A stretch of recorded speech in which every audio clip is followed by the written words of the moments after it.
Good morning Sunday, good morning po sa makapal na snow. Kayo po ba ay nakapagsimba na po? Kami pala ay hindi ho nagsimba ngayong dahil po sa makapal ng snow, malakas din po ang ulan.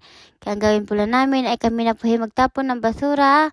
Bago po pala itapon, isegregate po pala yung bote at saka mga plastic at saka basura po at leftover. Then after pala namin magtapon, dahil nandito na kami sa labas, ay kami na po ay maglilinis kay Bonsai. Dahil po si Bonsai ay napuno na po ng snow dahil sa malakas ang ulan.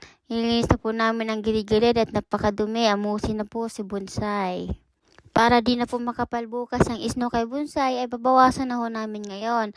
Dahil ngayon ay nag-uulan pa rin po siya. Kaya para lang mabawas-bawasan, po punong-puno po siya. Ang kapal na pala ng snow.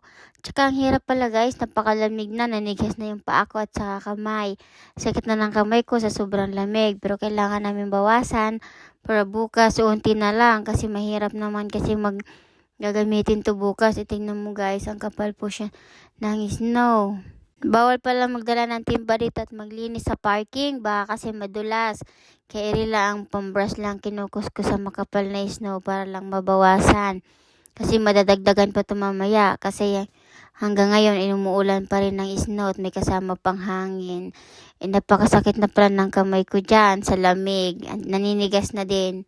Pati pa ako, ang lamig na po guys. Kasi yung last month, walang snow, parang isang araw lang. Ngayon po pala, araw-araw na, napapadalas na ang snow. Hindi ko alam kung hanggang kailan pa to o February. Ngayon, ayan, nababawasan na po pala ang snow kay Bonsai. At ang dulas pa, nadulas pa ako dyan.